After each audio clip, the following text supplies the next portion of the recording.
आज की कहानी उन फादर्स को समर्पित है जो अपने परिवार के लिए खुद की इच्छाओं को मारकर अपने बच्चों के सपनों को पूरा करते हैं। बात उस समय की है जब मैं घर से गुस्से में बड़बड़ाते हुए निकल आया था और बस स्टैंड की तरफ आगे बढ़ने लगा। मैं मन ही मन बड़बड़ा रहा था, पता नहीं कितने पैसे छुपा के रखे हैं, लेकिन मेरे लिए एक बाइक नहीं ले सकते। अब मैं यहाँ से चला जाऊँगा और तब तक वापस नहीं आऊँगा जब तक मैं खुद के पैसों से बाइक नहीं खरीद लेता। इतना सोच ही रहा था तभी मेरे पैर में मुझे कुछ चुभने का एहसास हुआ। नीचे देखा तो समझाया कि जल्दबाजी में पापा के जूते पहन आया हूँ। उन जूतों में कील उभरी हुई थी जो मेरे पैर में बार बार घाव किए जा रही थी, लेकिन उस समय गुस्सा अधिक था तो मैं बड़बड़ाते हुए आगे बढ़ गया। एकाएक मुझे याद आया कि मैं पापा का पर्स भी साथ ले आया हूँ। मेरे खुराफाती दिमाग में एक ख्याल आया, क्यों ना आज पापा का पर्स चेक किया जाए जिसे आज तक उन्होंने किसी को हाथ तक नहीं लगाने दिया। पता नहीं कौन सा खजाना छुपा रखा है इस पर्स में जो किसी को हाथ नहीं लगाने देते थे। जब मैंने पापा का वह पुराना पर्स खोलकर देखा तो उसमें पैसे तो नहीं मिले, लेकिन पैसों की जगह पर एक डायरी रखी हुई थी। तब मैंने सोचा तो यहाँ खजाना छुपा रखा है। मैं समझ रहा था कि यहाँ पापा ने लिखा होगा कि किस से कितने पैसे लेने हैं और किसको कितने पैसे दिए हैं, लेकिन मैं गलत था।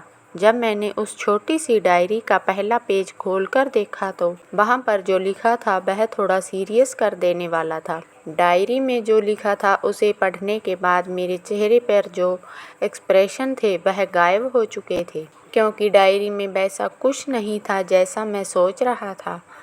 वहाँ पर पैसों का हिसाब लिखा हुआ था जो अलग अलग कामों के लिए लोगों से उधार लिए गए थे।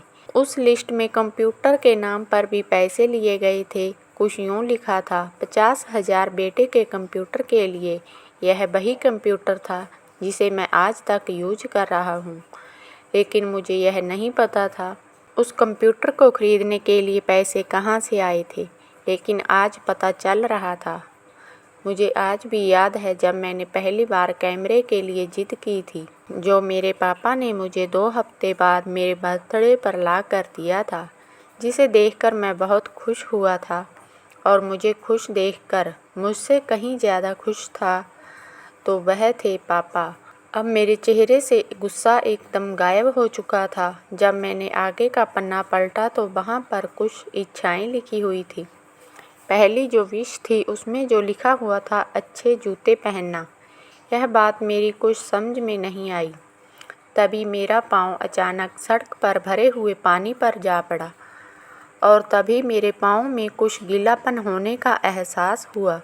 जब मैंने जूता उतार कर देखा तो उसका तला टूटा हुआ था। यह देखकर मुझे डायरी में लिखी बात याद आ गई।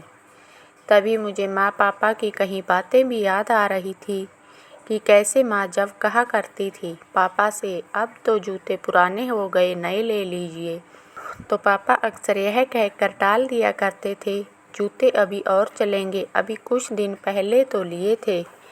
मुझे आज समझ आ रहा था कि कितने दिन और चलेंगे। साथ ही साथ यह भी समझ आ रहा था कि पापा पर्स क्यों छुपा कर रखते थे। तभी उस डायरी को पढ़ते हुए बस स्टैंड पर पड़ी बेंच पर आकर बैठ गया। अब उस डायरी का आखिरी पन्ना बचा हुआ था।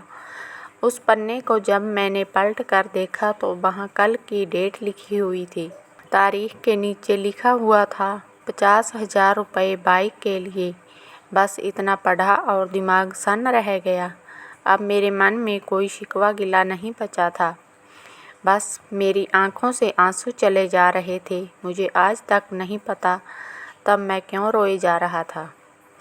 अब मैं जल्दी से घर की तरफ भागा, लेकिन जूतों की वह कील पाँव में अब तक घाव बनाने में कामयाब हो चुकी थी। मैंने जूतों को रास्ते में ही निकाल कर फेंक दिया और भागते लड़खड़ाते हुए घर जा पहुंचा। लेकिन पापा घर पर नहीं थे। मैं समझ गया वह कहाँ थे। मैं सीधा पास वाली बाइक एजेंसी की तरफ भागा। पता नहीं आज कहाँ से इतनी ताकत आ गई थी कि मैं भागते हुए थक नहीं रहा था और वह भी बिना जूतों के नंगे पैर। जैसे तैसे मैं बाइक एजेंसी पर पहुंचा। पापा वहीं थे। मैंने पापा को दौड़कर गले लगा लिया और मेरी आंखों से आंसू रुकने का नाम ही नहीं ले रहे थे। पापा को समझ नहीं पा रहे थे आखिर हो क्या रहा है, मैं क्यों रो रहा हूँ। मैंने पापा से कहा, पापा मुझे मोटरसाइकिल नहीं चाहिए, आप अपने लिए जूते ले लीजिए। अब आज से मैं जो भी करूँगा अपनी मेहनत से अपने बलबूते पर पढ़कर करूँगा। पिता एक ऐसा शख्स है जो अपने बच्चों से छुपकर प्यार करता है, उनकी इच्छाओं को मारकर बच्चों के लिए सपने देखता है और उनकी खुशी में ही खुश हो जाता है। बेमतलब सी इस दुनिया में हमारी शान होता है। पिता हमारे वजूद की पहचान होता है।